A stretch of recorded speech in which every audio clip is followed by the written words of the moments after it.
UP के मुख्यमंत्री योगी आदित्यनाथ ने बिहार विधानसभा चुनाव के लिए प्रचार अभियान की जोरदार शुरुआत की।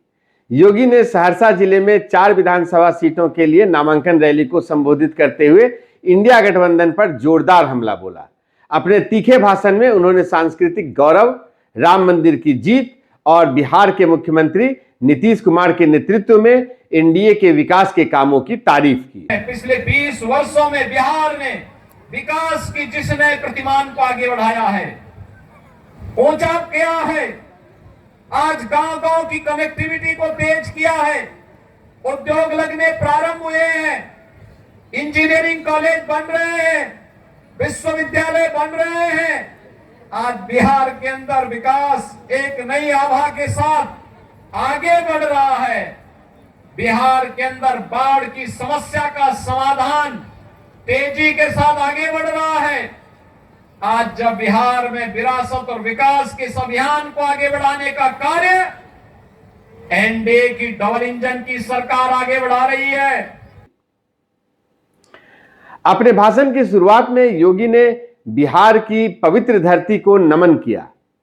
उन्होंने भगवान बुद्ध, भगवान महावीर, कवि विद्यापति और सम्राट चंद्रगुप्त मौर्य से लेकर डॉक्टर राजेंद्र प्रसाद, जयप्रकाश नारायण और कर्पूरी ठाकुर का नाम लेते हुए बिहार के महान लोगों को की धरती बताया। मां जानकी की इस पवित्र धरा को भगवान बुद्ध की ज्ञान भूमि, भगवान महावीर की पावन जन्मभूमि,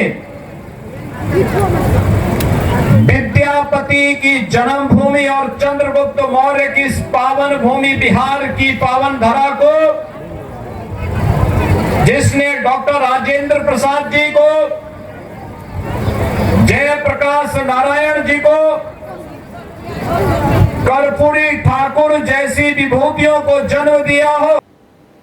इन्होंने उत्तर प्रदेश और बिहार को भगवान राम और माता सीता के मिलन की भूमि बताते हुए साझी विरासत, संस्कृति, आस्था और भविष्य का प्रतीक करार दिया। योगी ने अयोध्या में राम मंदिर के निर्माण की यात्रा को याद किया, जो बीजेपी का प्रमुख मुद्दा रहा है। योगी ने मंदिर के निर्माण और अयोध्या में राम, सीता, भरत, लक्ष्मण, शत्रुघ्न और हनुमान के राम दरबार की स्थापना की बात की और बिहार के सीतामढ़ी में 900 करोड़ रुपए की लागत से बन रहे भव्य जानकी मंदिर का जिक्र किया। और आज तो अयोध्या में भगवान राम का भव्य मंदिर बन गया है और राम दरबार भी विराजमान हो गया है। अयोध्या में भगवान राम, मां जानकी, भरत जी, लक्ष्मण जी, शत्रुघ्न जी, हनुमान जी, इन सब का दरबार भी राम जन्मभूमि में विराजमान हो गया है। और अब तो कभी नहीं बनेगा, हम कहते थे बनेगा, बनेगा, अवश्य बनेगा। यहाँ का राम भक्त कहता था कि रामलला हम आएंगे, मंदिर वहीं बनाएंगे। भविष्य की एक शुभ संकेत को लेकर के उत्साह और उमंग के साथ दौड़ता था, खड़ा होता था। और आज तो अयोध्या में भगवान राम का भव्य मंदिर बन गया है और राम दरबार भी विराजमान हो गया है। अयोध्या में भगवान राम, मां जानकी, भरत जी, लक्ष्मण जी, शत्रुघ्न जी, हनुमान जी, इन सब का दरबार भी राम जन्मभूमि में विराजमान हो गया है। और अब तो बिहार की धरती पर भी मां जानकी का 900 करोड़ रुपए की लागत से भव्य मंदिर का निर्माण का कार्य प्रारंभ हो चुका है। साथ ही बिहार की समृद्ध विरासत का भी गुणगान किया, जिसमें बुद्ध की ज्ञान परंपरा, महावीर की जन्मभूमि, विद्यापति, आर्यभट्ट और वैशाली का प्राचीन लोकतंत्र शामिल है। योगी ने भारत के प्रथम राष्ट्रपति डॉक्टर राजेंद्र प्रसाद की सराहना की और कहा कि उन्होंने पंडित नेहरू उनके मना करने के बावजूद सोमनाथ मंदिर के पुनरुद्धार में भाग लिया। इसी बिहार की धरती ने डॉक्टर राजेंद्र प्रसाद जी को जन्म दिया था। देश के प्रथम राष्ट्रपति बने और राष्ट्रपति बनने के बाद स्वतंत्र भारत में सोमनाथ के मंदिर का पुनरुद्धार का कार्य होना है ताकि भारत की आस्था का सम्मान हो। उन्होंने प्रधानमंत्री नरेंद्र मोदी की तारीफ की और कहा कि वो पहले पीएम हैं जिन्होंने अयोध्या जाकर राम मंदिर की आधारशिला रखी और पिछले साल मूर्तियों की प्राण प्रतिष्ठा भी की। योगी ने कांग्रेस और राजद के महागठबंधन पर निशाना साधते हुए कांग्रेस के शासन की याद दिलाई। क्या हो रहा था कांग्रेस के शासनकाल में? ये विरासत को अपमानित करते थे, कहते थे राम हुए ही नहीं, कृष्ण हुए ही नहीं,